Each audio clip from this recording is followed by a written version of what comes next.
So when you hear the word NFT, you probably think of, those million-dollar monkey pictures and all that crazy market hype. But what if I told you that was just the noisy, chaotic opening act for a technology that's quietly being woven into the very fabric of our digital world? Okay, let's dive in because the real story here is about solving one of the internet's oldest, biggest problems.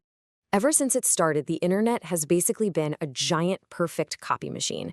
Any file, any picture, any song, you could duplicate it a million times instantly. And look, that was amazing for sharing information, but it was absolutely terrible for proving ownership. What we're living through right now is a huge shift, a move away from that world of infinite copies to an era where for the first time we can have a verifiable, one-of-a-kind digital original. So let's really unpack that.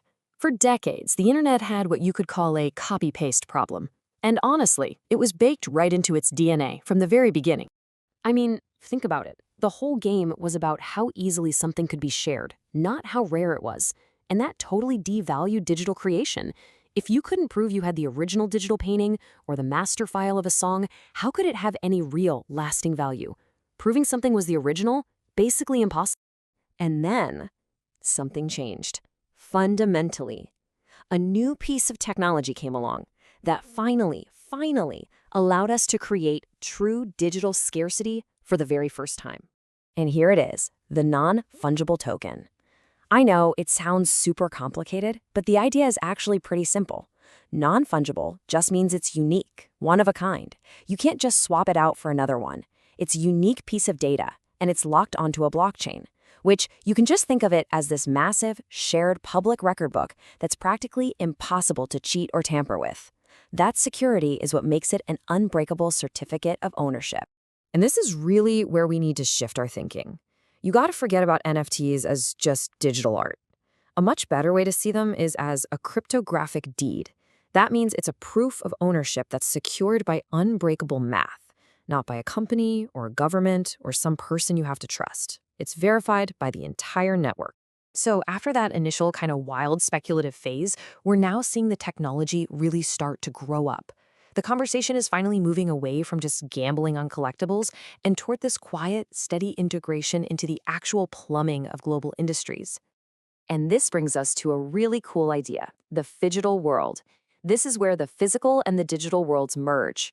We're talking about high-value physical items, from luxury sneakers to fine art, that are now being created with a permanent digital history attached to them from the second they're made. So how does that even work? Well, imagine you buy a luxury watch. Today, that watch can come with a digital twin, an NFT that's like its unforgeable passport.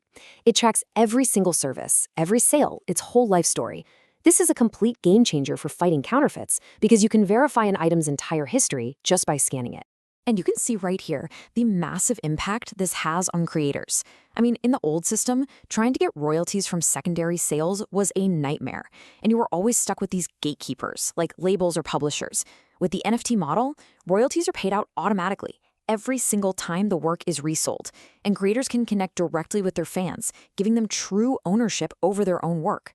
But this idea of true ownership for creators, that's just the beginning.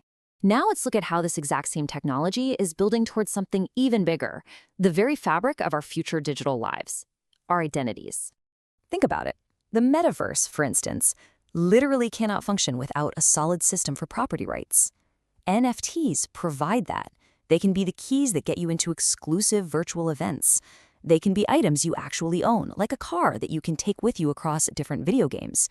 And maybe the most important of all, they can be the foundation of a truly verifiable digital identity. And the tech itself isn't standing still, it's actually getting way smarter. The first wave of NFTs were static, like a digital photo, a snapshot in time. But the next generation is dynamic. These are NFTs that can actually change and evolve based on real-world events or things you do. Imagine a video game character that levels up, and its NFT visually changes to show that off. This leads to an incredible innovation called soulbound tokens. Okay, these are NFTs that are permanently tied to you. They can't be sold or given away. Think about your university degree or a professional license or even your medical records.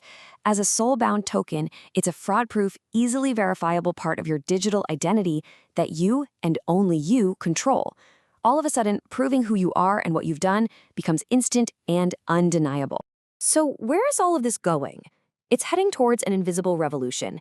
This technology is on a path to become a foundational layer of the internet, something that just works quietly in the background of everything we do online.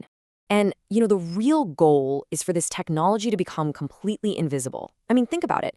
You don't need to understand how the TCP/IP protocol works to send an email, right? It just works. Well, in the future, you'll be interacting with these secure digital assets every single day without ever thinking about the word NFT. They'll just be your tickets, your deeds, your credentials. And that is the key takeaway here. The era of pure speculation is fading, and it's being replaced by an era of real, tangible utility. The value isn't in the hype anymore. It's in the undeniable power of mathematical proof and a decentralized network to create trust and prove ownership. So, I'll leave you with this question to think about. We are moving from a system that requires us to trust other people and institutions to a system where ownership is simply proven by math. When that becomes the new standard for everything we own and do online, what else becomes possible?